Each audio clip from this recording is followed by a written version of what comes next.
Amigo, may-spray dito og kuan fertilizer sa atong mga tanom.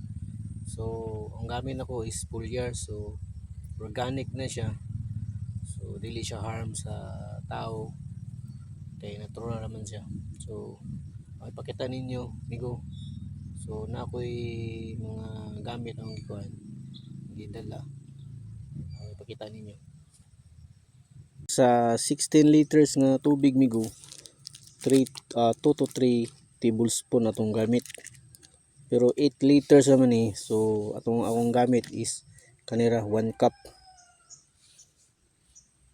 Atong i-shake una amigo.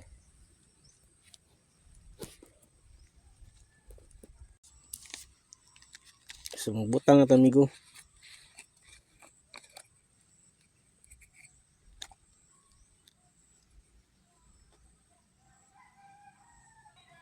Diyan amigo, isa lang ka kuan amigo.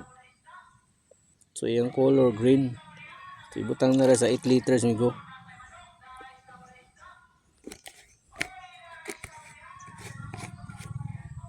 So halo na ito amigo, ana lang paghalo-halo.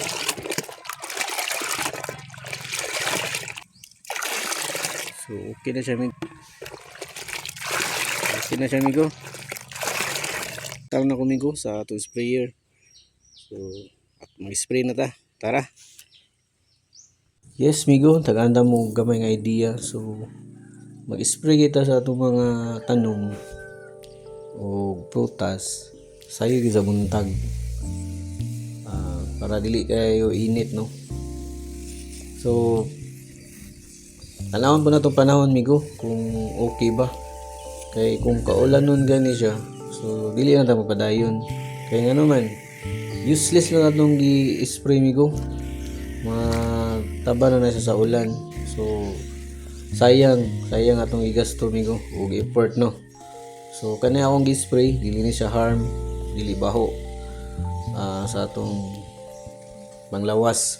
So kaning foliar nga fertilizer migo pwede ni sa tanan, sa prutas, sa vegetable ug sa uban pa. So follow my page mga amigo, like and share.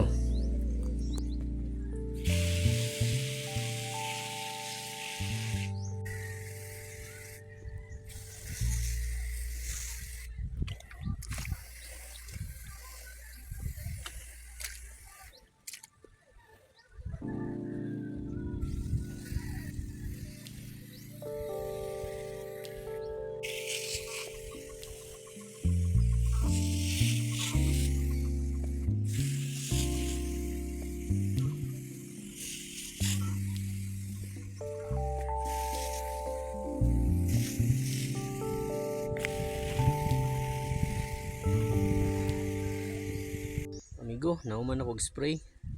So ako ipakita unsa akong gamit. Tara. Alka foliar. So mo na yung gamit, so depende sa inyo sa inyong gamiton yung foliar no. So daghan mag foliar. So kanira akong igamit kay barato ra. So tanan-tanom man ni na ha. So ang elemento ani naa ni siya kaning nitrogen, phosphorus, ug potassium, zinc and calcium. So kompleto ni siya amigo no. So na siya interval mag-spray. So karon nag-spray ta. So within 7 days sprayan na po nato siya.